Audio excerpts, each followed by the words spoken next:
They called her by many names, the twin of the Bismarck, the lonely queen of the North, but maybe the most fitting and strangest nickname. It was given to her by a Scotsman, Sir Ludovic Henry Coverley Kennedy, journalist, radio host, humanist, writer. He said that she lived as an invalid and died a cripple. We're not talking about a woman, we're talking about a ship, a great ship. We're talking about the Tirpitz, the largest ship ever built by the Nazi Navy, the twin of the Bismarck, even a bit bigger than her sister. A ship destined to develop a concept, that of fleet in being, which we will explore today along with its incredible story. A ship that became a legend in Norway and whose name still seems to echo in the fjords today, especially when, on certain mornings, the mist envelops both the fjord itself and the water. And it seems you can spot there, in the middle, the silhouette of this titanic ship. You say Tirpitz, and you think of him, the great Admiral Alfred von Tirpitz, Minister of the Navy. Under Kaiser Wilhelm in the Second Reich, the father of the Imperial German Navy, the father of the High Seas Fleet. We could also call him one of the fathers, unfortunately, of the arms race that contributed to the First World Conflict. But when you say Tirpitz, you also think, or above all, of that enormous warship, a battleship, one of the largest battleships ever built by man, a titanic, enormous ship, theoretically, the twin of the Bismarck. We've already talked about. It's one of our most popular videos. You can find it on the channel. But in reality, it's slightly different. Bigger, heavier, better protected. A ship destined to sail little, to fight even less, but to serve as a real menace. Just for its very existence, for its mere presence inside a fjord, for much of the Second World War, how can a single ship put an entire admiralty in crisis? It's the principle of the fleet in being, that's the translation from English. A principle that was formulated starting in the 1920s, when people began to understand it. The fact that battleships, which had been the core of the great forces, fleets, during the Great War, think of the Battle of Jutland, but not only that, could represent a risk for opposing countries, even just by staying in port. Why is that? Because from that port, they could always set sail in search of new targets to strike with their artillery. The concept of fleet in being dominated naval strategies around the world for a long time, and to overturn the principle of fleet in being, it was necessary to devise new solutions each time. What the English accomplished was perfected by the Japanese, that is, the attack with aircraft carriers on a naval air base. Let's think of Taranto in November 1940, or Pearl Harbor in December 1941, other topics that we have already covered on our channel, or simply attacks with long-range tactical and strategic bombers, or underwater attacks with submarines, mini-submarines, or assault craft. We also saw this in the video dedicated to the raid on Alexandria, Egypt in December 1941. You can also find that on the channel. The Tirpitz was a bit of all this. A bogeyman, even though it did relatively little in terms of sea missions and especially combat missions. It was a huge bogeyman, a scarecrow of the sea. The Allied admiralties were afraid of it, and they were right. They had already seen its theoretical twin in action. The Bismarck, capable with just a few shots of sinking the mighty Hood, the powerful Hood, the symbol ship of the Royal Navy, and of seriously damaging a modern battleship like the Prince of Wales. The Tirpitz, which was theoretically its twin, was actually slightly different, a bit larger, a bit heavier, and better protected. It could do just as much, maybe even worse. To give you an idea of the size, the Tirpitz had a standard displacement of almost 43,000 tons, and when fully loaded, it reached 52,600 tons. A huge monster. 241.60 meters in length at the waterline, 251 meters overall, including the submerged part. A beam of 36 meters and boiler power of 163 horsepower, powered by a steam turbine with 3 propellers like its twin. Maximum speed of 30 knots. About 56 kilometers per hour and extremely powerful armament. 4 turrets: Anton, Bruno, Caesar, Dora, A, B, C, D, according to the classic German scheme. Armed with 380mm guns, very powerful weapons with great range, plus the secondary armament, 150mm guns, and the anti-aircraft or dual-purpose guns, 105mm, and over the years, further improvements with more anti-aircraft guns and machine guns, even 8 torpedo tubes, 2 quadruple mounts, a ship that alone could surpass, in terms of strength, power, and especially modernity, a good part of the Allied fleets. Just think about this. The Bismarck-Class Battleships, the Bismarck and the Tirpitz, were designed by the Kriegsmarine to counter other powerful weapons, the French Richelieu-class battleships. One of these, the Jeanne Bart that we've already come across in a video this year, if the Richelieu class represented the state of the art in terms of firepower, in the mid-1930s, when they were laid down, the Bismarcks, first the Bismarck and then the Tirpitz, were laid down in response beginning in 1936 and turned out to be even more powerful. But the Tirpitz saw little of the open sea. Why is that? Precisely because of the sinking of her sister ship, the Bismarck. Adolf Hitler himself had attended the launch ceremonies of both battleships. The Bismarck-class ships were meant to be the flagships of a Kriegsmarine that was smaller than its predecessor, the Hochseeflotte, and of course, smaller than the British Royal Navy, but of higher quality. This was the principle, the philosophy behind the new Kriegsmarine. And even Hitler himself, shocked by the loss of the Bismarck, had prevented several sorties of the Tirpitz into open sea. He had prevented, for example, the Tirpitz from providing direct cover.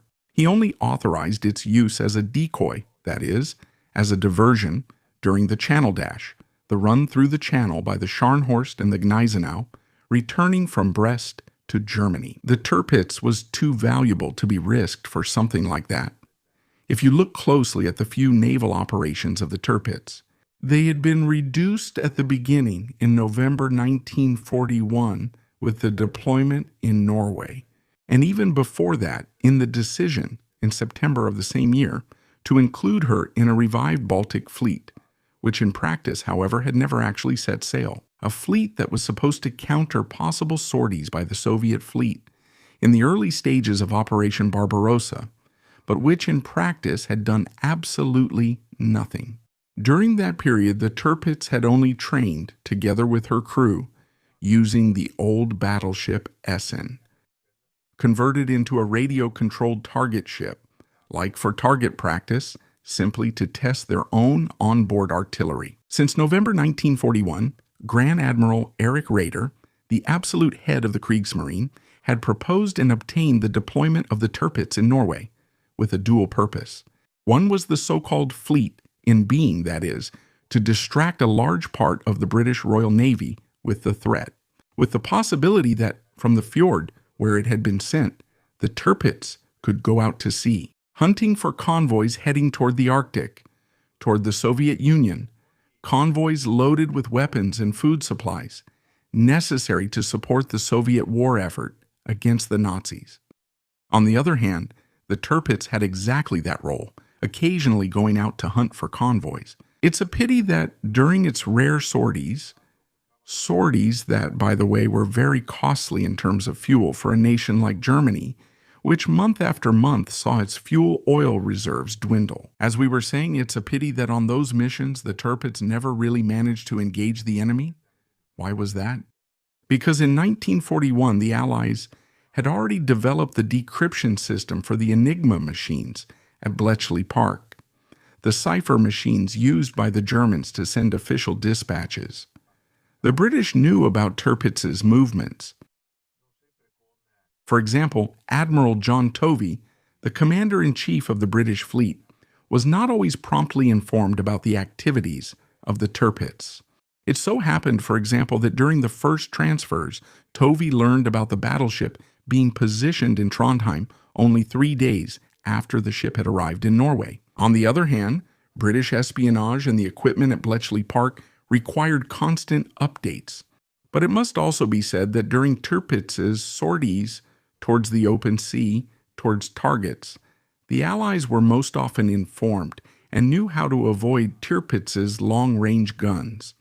For example, for some convoys, Convoy PQ-8 at the end of January 1942, or other convoys, Convoy PQ-12, every time Tirpitz tried to go out to sea, always escorted by destroyers or torpedo boats, sometimes even by heavy cruisers or the pocket battleship Admiral von Kiel. Every time, it was said, the British read the battle plans and managed to pull the convoy away, then sent its escort to hunt down the Tirpitz and her squadron. For this reason, the Tirpitz was never able to hit even a single convoy. In fact, on more than one occasion, from being the hunter, she became the prey. On March 9, 1942, for example, during an unsuccessful hunt for a convoy, Admiral Otto Ziliax, commander of the German squadron, had to order several course changes to prevent the Fairey Albacore torpedo bombers, launched from the aircraft carrier Victorious, from hitting his large ship with their torpedoes. From that moment on, the Tirpitz would become a target for Halifax bombers, heavy bombers sent specifically by the Royal Air Force to strike the ship in port and prevent it from setting out to sea. The Tirpitz had become the lonely queen of the North. That's what the Norwegians who saw her anchored in the fjords called her. Norwegians who often, through their own resistance movement, informed the Allies about the movements of both the Tirpitz and her various escorts. But speaking of supplies, the other supplies, the fuel supplies, kept dwindling, to the point that, several times, the Tirpitz preferred to stay in port, sending out ships that were less thirsty for fuel oil to hunt for convoys. After yet another failure in hunting down a convoy, that of Convoy PQ-17, the Tirpitz was moved to Bøgenfjord, near Narvik, a large naval base much further north, still in Norway. From that moment on, the Tirpitz would go out only once for an attack on Spitsbergen in the Svalbard Islands. It was December 31, 1942. While in Stalingrad people are dying, house by house, and from the cold as well, even further north, where it's even colder, the Tirpitz, together with the Scharnhorst, attacks Svalbard, which had been turned by the Allies into a large weather station for monitoring both the weather and the Arctic routes. The fighting doesn't last very long, it must be said. The Tirpitz fires 52 shells from its main battery and another 82 from the secondary guns. Within just 2 hours, the Tirpitz and the Scharnhorst secure the surrender of the mixed English and Norwegian garrison guarding Svalbard. The landing of an amphibious assault force does the rest, destroys the last coastal installations, and captures 74 prisoners. By late morning, the 2 German ships are already on their way back to Narvik. It's the last mission, the last sortie of the Tirpitz. It's also the last time the Tirpitz fires her own guns. From that moment on, the Tirpitz remains in port, stationary, almost as if she were a floating battery. The crew is kept physically active, but their duties are limited to maintenance. There are no orders to set out, because something is changing. What really changes is the sinking of the Scharnhorst on December 26, 1943, during the so-called Battle of Bear Island. The sinking of a large ship, the second after the Bismarck, leads Hitler to fully listen to the theories of Grand Admiral Karl Dönitz, whom we have already met.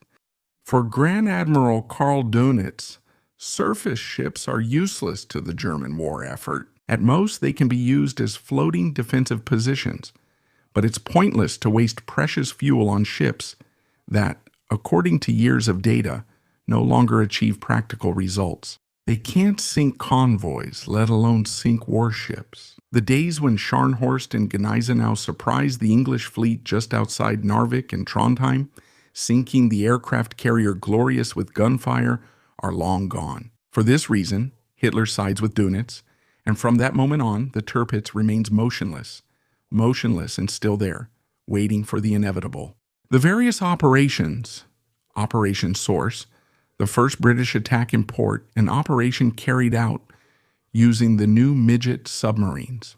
The X-Class, small vessels built by the Royal Navy, inspired by the Italians, to penetrate ports and attack. The X's are towed by large submarines to their destination, slip under the anti-torpedo nets set up to protect the ports, and drop powerful 2-ton mines on the bottom of the harbor. Under the target, then waiting to blow it up, Operation Source manages to severely damage the Tirpitz.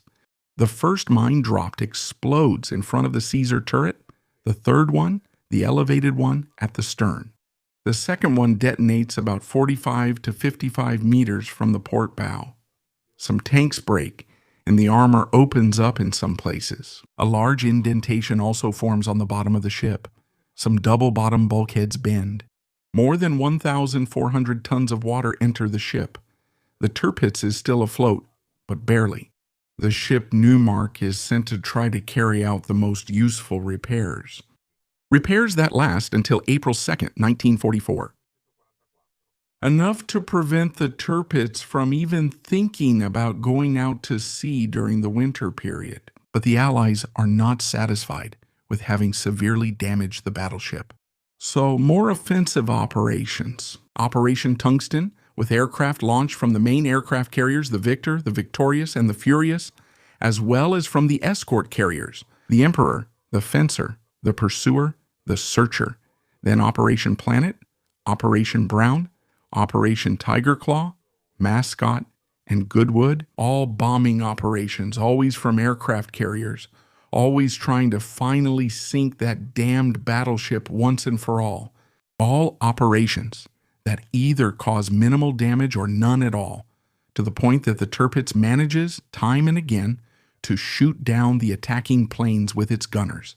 But as time goes by, the British attacks become more and more persistent, stronger, and heavier. On September 15, 1944, Operation Parolin takes place, and it is a joint Anglo-Soviet effort.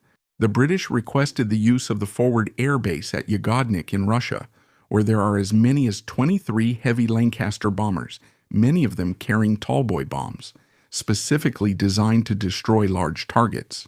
On that occasion, only one tallboy manages to hit the Tirpitz, penetrating the bow of the ship, exiting through the keel, and exploding on the bottom of the fjord.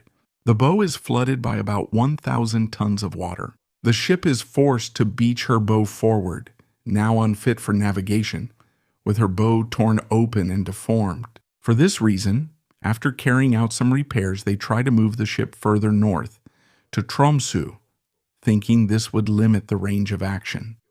The Germans don't know that the British bombers didn't take off from Scotland, but from the Soviet Union. The journey to Tromsø is the final one for the Tirpitz. She will never return from there. A new attempt on October 29th by the RAF involves bombing with as many as 32 Lancasters, which attack the ship again with tallboys. It's Operation Obviate, but due to bad weather.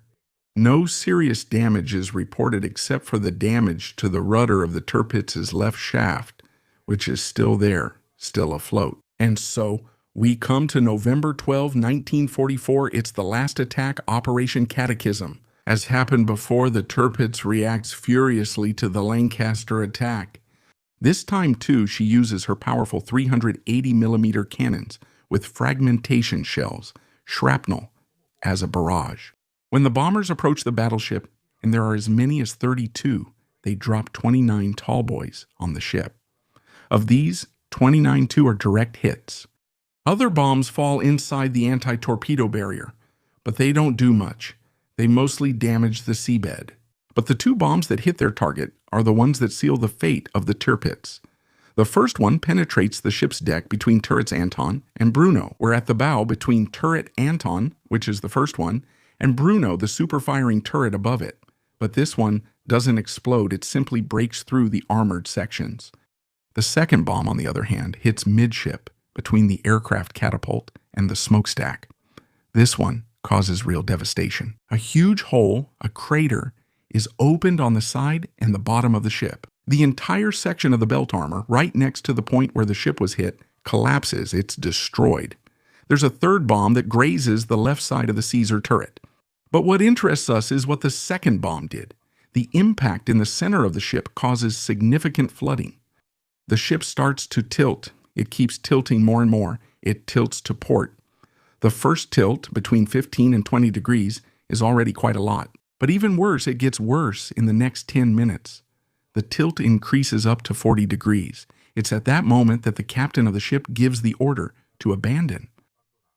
Evacuation. Everyone out. A few minutes pass and the tilt is already at 60 degrees. At that moment, the Tirpitz seems to shudder. It almost seems to stabilize, to stop moving. But it's a complete illusion.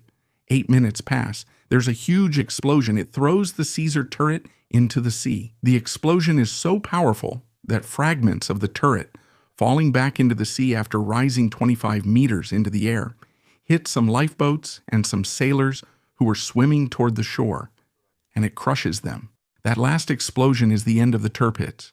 It quickly capsizes, and its superstructure gets stuck in the seabed. 82 men remain trapped inside the hull, and they are rescued by cutting through the bottom of the ship, which in the meantime is showing its propellers and other structures. But the death toll is terrifying. Between those who died on board, those who drowned, and the missing, the Tirpitz's death toll is 950, out of a crew of about 1,200 men. That's how the Tirpitz ends, with its hull exposed to the air. The superstructures are in the water, but actually this story isn't over yet. This story also includes a trial, not for the commander of the Tirpitz, who did everything he could, but for Major Heinrich Erler, an officer of the Luftwaffe, commander of the 3rd Squadron of the 5th Fighter Group, the squadron assigned to defend the Tirpitz from the sky. Erler is accused by a court-martial of not having done everything possible to hunt down the bombers, to prevent the Lancasters from sinking the Tirpitz. In Oslo, the court-martial demands the death penalty for Erler. However, he manages to avoid it. He is initially sentenced to 3 years in prison, but then, given the war situation and the need for men, even in the fighter commands, he is released after just 1 month, demoted and reassigned as a regular pilot to a Schwalbe fighter squadron in Germany. According to all historians, it was not possible for the Tirpitz to continue surviving on its own. Even if there had been better communication at the defensive level with the Luftwaffe, it was isolated. It was the solitary queen of the North. It was a magnificent ship, huge, elegant, powerful, but alone. Maybe that's why Kennedy wrote in his report that the ship lived a crippled life and died crippled. Like a cripple, it was unable to move, partly because it was too risky, partly because it consumed too much fuel. Hit, and hit again by bombers, it was gradually deformed until the final blow. On that November morning in 1944, the fatal blow that would forever deform its hull. That hull would remain in Tromsø until 1957. It would take a full 9 years to dismantle on site the more than 50,000 tons of iron from the Tirpitz. The titanic task would be carried out by a joint venture, as we would call it today, a union between West German and Norwegian companies. That work was necessary to clear the port of a cumbersome and even dangerous wreck, and also to recover valuable iron for recycling. But what remains today of the Tirpitz? The memory remains of one of the largest warships ever built, which, however, saw little of the sea. A ship designed to face British battleships in battle, but that never faced its natural enemy. A ship that acted as a scarecrow on the water for the enemies of Nazi Germany and was so feared that they launched attacks against her. Not a hunt like the one for her sister Bismarck, but simply a continuous bombardment, hoping that would be enough to keep her from ever going to sea again. It's also a sad story, that of the Tirpitz, the lonely queen of the North, the great lady of steel who lived and died among the Norwegian fjords. And so perhaps one can understand why even today the elderly Norwegians, gazing through the misty fog in the fjords, sometimes they think they can make out the silhouette of the Tirpitz, because for them too, it was a source of fear. It was the symbol of the Nazi heel that was crushing them.